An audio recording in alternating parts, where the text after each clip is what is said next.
ఇవాళ మనము రకరకాల రైస్ వెరైటీస్ అవైలబుల్ ఉన్నాయి. సో వీటిలో ఉండే కుకింగ్ మెథడ్స్ తోటి మనకి డయాబెటిక్స్కి ఏవైనా సేఫ్ ఫర్ కన్జంప్షన్ తెలుసుకుందాం. సో మనకి మార్కెట్లో ఎన్నో రకాల రైస్ గ్రెయిన్స్ అవైలబుల్ ఉన్నాయి. సో ఈ గ్రెయిన్ వెరైటీని బట్టి మనకి గ్లైసిమిక్ ఇండెక్స్ అనేది ఉంటుందన్నమాట. అలాగే గ్లైసిమిక్ లోడ్ అనేది ఉంటుంది. సో యూజువల్గా మనం అందరం తీసుకునే సన్న బియ్యం కానీ సోనా మసూర్ వీటికి 72 గ్లైసిమిక్ ఇండెక్స్ ఉంటుంది. అలాగే మనము బాస్మతి తీసుకుంటాము. సో ఇందులో 52 నుంచి 58 గ్లైసిమిక్ ఇండెక్స్ ఉంటుందన్నమాట. అలాగే మనకి ఇంకా లో జిఐ రైస్ అని దొరుకుతుంది. ఇందులో మనకి లెస్ దాన్ 45 నుంచి 50 వరకు ఉంటుంది. దాన్ని లో జిఐ ఇండెక్స్ అంటారు. సో మనకి వైట్ రైస్ అనేది high glycemic index, basmati rice అనేది మీడియం గ్లైసిమిక్ ఇండెక్స్, అలాగే మనకి లో గ్లైసిమిక్ ఇండెక్స్ అనేది లో గ్లైసిమిక్. సో ఇలా రకరకాలుగా ఉన్నాయి. సో మనము ఏది తీసుకున్నా కూడా కార్బోహైడ్రేట్ కంటెంట్ అనేది ఉంటుంది కాబట్టి మనం జాగ్రత్తగా వాడుకోవాలి. ఒకవేళ డయాబెటిక్స్ వైట్ రైస్ తీసుకుంటే కనుక ఒక 1-2 అవర్స్లోనే వాళ్ళ షుగర్స్ అనేది పెరుగుతుంది, మళ్ళీ తర్వాత తగ్గిపోతుంది. సో పోర్షన్ కంట్రోల్ అనేది చాలా ఇంపార్టెంట్. సో మీడియం అమౌంట్స్లో వాళ్ళ యాక్టివిటీని, తర్వాత వాళ్ళ ఏజ్ని, తర్వాత వాళ్ళ బిఎంఐని, బ్లడ్ షుగర్స్ని బట్టి మనం కార్బోహైడ్రేట్ కంట్రోల్ చేయాలి. దాన్ని బట్టి మనం వాళ్ళ షుగర్స్ కంట్రోల్లో చేసుకోవచ్చు. సెకండ్ థింగ్, కుకింగ్ మెథడ్ అనేది మోస్ట్ ఇంపార్టెంట్. సో మనం అందరము సాంప్రదాయంగా ట్రెడిషనల్ మెథడ్లో అన్నం ఉడికించి గంజి వార్చేస్తూ ఉంటాం. సో ఆ గంజిని కొంతమంది తాగుతూ ఉంటారు, కొంచెం ఉప్పు జీరా పౌడర్ వేసుకొని. సో అది ఒక హెల్దీ ప్రాక్టీస్ అని చెప్పొచ్చు. ఎందుకంటే అందులోంచి బి కాంప్లెక్స్ వైటమిన్ తర్వాత స్టార్చ్ అనేది బయటికి వచ్చేస్తుంది. చాలా సిక్గా ఉండి అజీర్తి ఉండడం కానీ డిహైడ్రేషన్ ఉన్న వాళ్ళకి అలాంటి స్టార్ట్ చేస్తే చాలా హెల్త్ బెనిఫిట్స్ ఉంటాయి. అలాగే డయాబెటిక్స్కి ఎట్లాంటి హెల్త్ బెనిఫిట్ అవుతుందంటే, ఎప్పుడైతే white rice which is high in glycemic index దీన్ని బాయిల్ చేసి గంజు వార్చితే కనుక మనకి 72 ఉండాల్సిన గ్లైసిమిక్ ఇండెక్స్ మనకి 65 వరకు వచ్చేస్తుంది అనమాట. సో కొంత మేరకు మనకి గ్లైసిమిక్ ఇండెక్స్ అనేది తగ్గుతుంది. అలాగే కొద్ది రకాల వెరైటీస్ ఆఫ్ రైస్లో 15% గ్లైసిమిక్ ఇండెక్స్ తగ్గుతున్నట్టు పరిశోధనలు తెలుపుతున్నాయి. సో మనము గంజి వార్చితే కొంత మేరకు బి కాంప్లెక్స్ వైటమిన్స్ పోతాయి. కాకపోతే మనకి డయాబెటిక్స్ని కన్సిడర్ చేసినప్పుడు దీని గ్లైసిమిక్ ఇండెక్స్ అనేది డెఫినెట్గా తగ్గుతుంది. సో ఇది ఒక రకమైన బెనిఫిట్ అని చెప్పొచ్చు.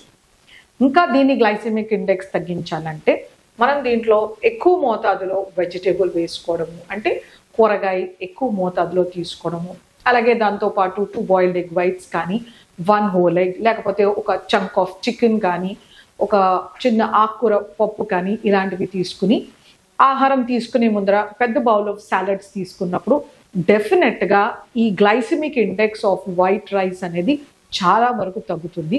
ఆ మీల్ అనేది లో గ్లైసిమిక్ మీల్ లాగా కన్వర్ట్ అయిపోతుంది. సో గంజి వార్చడము డయాబెటిక్స్కి ఒక సేఫ్ మెథడ్ ఆఫ్ కుకింగ్ అని చెప్పొచ్చు.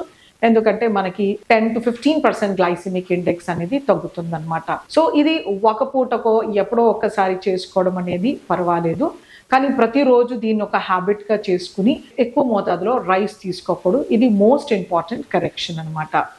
ఆయిల్ అలవెన్స్ని కూడా గుర్తుపెట్టుకుంది. అంటే మనం 1 teaspoon oil or 1.5 teaspoon of oil కనుక మన కుకింగ్లో, అంటే మనం కూరగాయ కానీ పప్పు కానీ వాడినప్పుడు ఆర్ ఘీ వాడినప్పుడు మన గ్లైసిమిక్ ఇండెక్స్ ఆఫ్ రైస్ ఇంకా కూడా తగ్గుతుంది అనమాట. సో మనము ఫైబర్ యాడ్ చేయడము, పోర్షన్ కంట్రోల్ చేయడము, గంజి వార్చడము, ఆకుకూరలు కూరగాయలు చేయడము యాడ్ చేసుకోవడము, అలాగే కొంత మోతాదులో నూనె వాడడం వల్ల మన మీల్ గ్లైసిమిక్ ఇండెక్స్ అనేది చాలా తగ్గుతుంది. So it will become healthy for diabetics.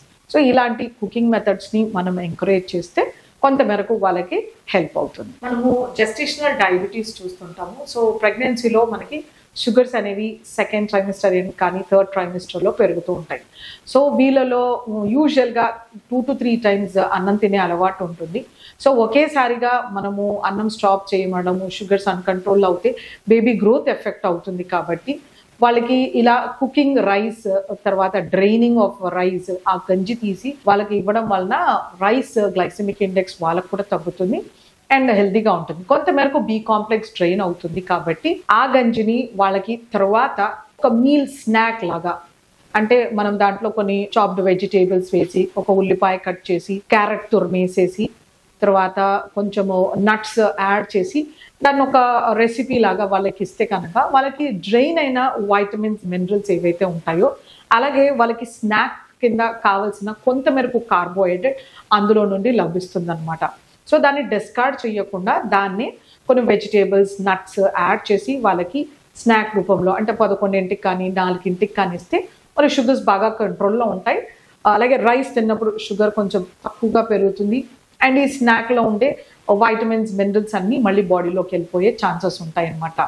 కొన్ని ప్లేసెస్లో ఈ గంజిని అలాగే బాగా పులియ పెడుతుంటారు 1 to 2 days ఆర్ 3 days. తర్వాత ఆ వాటర్ని మనము రైస్ కుక్ చేసే ముందర నీళ్ళు లేకుండా ఈ గంజేసి ఉడికిస్తూ ఉంటారనమాట. ఇది ఒక ఎక్సలెంట్ ఫర్మెంటెడ్ ఫుడ్ అనే చెప్పొచ్చు. దీంట్లో చాలా రకాల ప్రోబయోటిక్స్ ఉంటాయి. దీన్ని కలి అన్నం అంటారు. సో ఇది ఎక్సలెంట్ న్యూట్రిషనల్ ఫుడ్ అని చెప్పొచ్చు అనమాట. లేకపోతే కొంతమంది వాటిని పశువులకి వేస్తారు ఆర్ చెట్లకి వేస్తూ ఉంటారు. సో ఇలా మనము ఏ రకంగానైనా కూడా హెల్తీగా చేసుకోవడానికి ఛాన్స్ ఉంటుంది.